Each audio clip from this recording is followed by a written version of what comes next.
So let us start.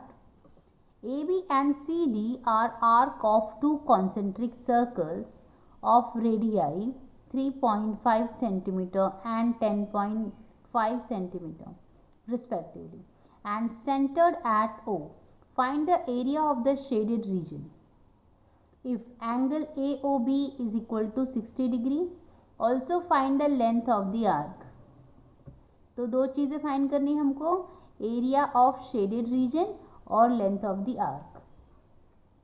देखो question देखिए, एक चीज़ तो समझ में आ रही है हमें कि अगर हम लोग ये पूरे सेक्टर का एरिया निकाल के ये छोटे वाले सेक्टर को उसमें से माइनस कर दे तो हमें शेडेड रीजन मिल जाएगा। तो सेम एग्जैक्टली हम लोग यही करने वाले हैं और लेंथ ऑफ द आर्क हम बाद में करेंगे। तो पहले हम एरिया ऑफ शेडेड रीजन निकालेंगे। तो हम क्या लिखेंगे, हम लिखेंगे area of shaded region is equal to area of, क्या बड़ा वाला लेंगे मतलब OCD, area of sector OCD minus area of sector OAB,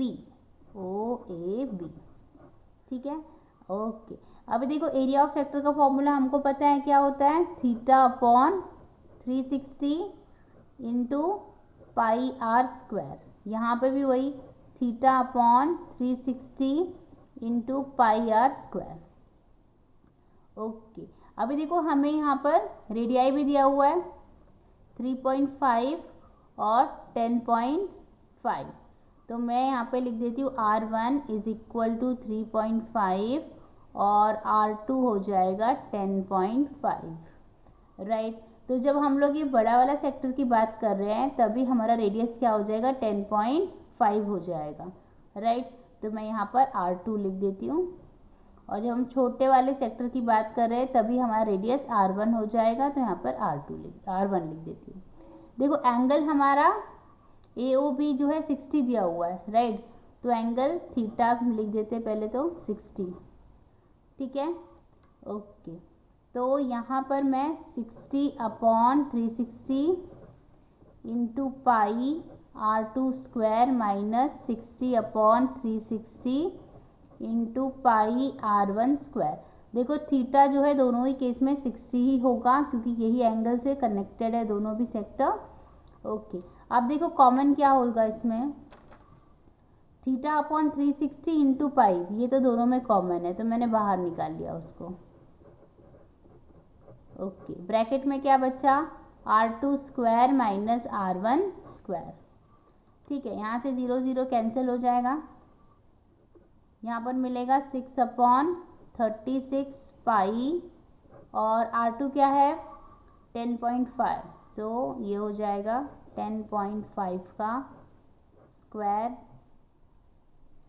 minus R1 क्या है 3.5, तो हम यहाँ पर डाल देंगे 3.5 का स्क्वायर, ठीक है, ओके।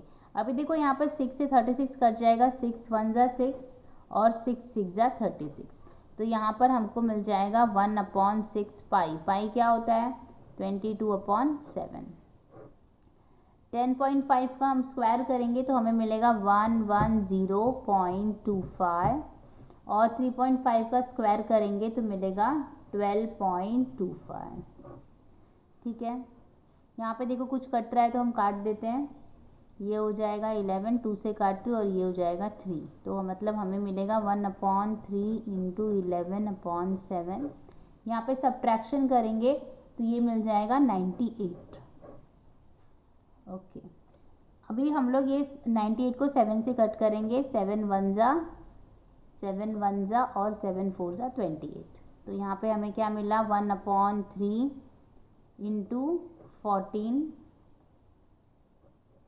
इंटू ये वाला 11, राइट। 1/3 इंटू 14 इंटू 11 लिख दिया मैंने। अब मैं क्या करूँगी, ये 11 इंटू 14 मैं करूँगी ना तो मुझे मिल जाएगा 154 अपॉन 3 करूँगी तो यहाँ पर मुझे मिल जाएगा 51.33 सेंटीमीटर स्क्वायर। तो ये क्या है, area of the shaded region. Therefore area of shaded region is equal to 51.33 centimetre square. Okay, तो यहाँ पे हम लोगों ने फर्स्ट हाफ कर लिया है क्वेश्चन का। सेकेंड पार्ट में क्या पूछा है हमको, हमें पूछा है length of the arc CD, मतलब ये वाला जो CD है ना, ये वाला जो आर्क है, इसका हमें लेंथ फाइंड करना है। ठीक है, तो बहुत इजी है ये भी। हम कैसे करेंगे इसको, हम लिखेंगे लेंथ ऑफ आर्क CD।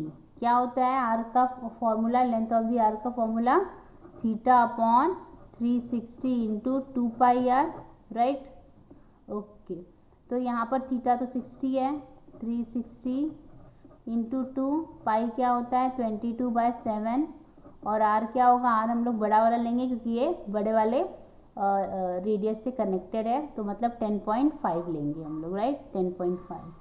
तो मैंने यहाँ पर लिख दिया 10.5। ठीक है, यहाँ से 0 0 कैंसिल हो जाएगा, 6/36 इंटू 2 इंटू 22/7 इंटू 10.5, ये 1 और ये 6 6 तो हमें मिला 1/6 इंटू 2 इंटू 22/7 इंटू 10.5। 2 से काटा तो यहाँ पर 3 आ जाएगा, तो हमें मिलेगा 1/3 इंटू 22/7 इंटू 10.5। अभी ये जो 10.5 है ना, उसको मैं 7 से काट रही हूँ, तो 7 1 जा और 7 5 जा, 35, तो मुझे मिला 1/3 इंटू 22 इंटू 1.5। अब देखो इसको मैं 1.5 को 3 से काटूंगी तो 3 1 जा और यहाँ पे 0.5 आ जाएगा, तो फाइनली मुझे क्या मिलेगा 22 इंटू 0.5, ये हो जाएगा 11 सेंटीमीटर। तो ये मुझे क्या मिल गया, मुझे मिल गया लेंथ ऑफ द आर्क। तो मैं यहाँ पर लिख देती हूँ therefore length of the arc CD equal to 11 centimetre. Okay, I hope आपको समझ में आया। Thank you for watching.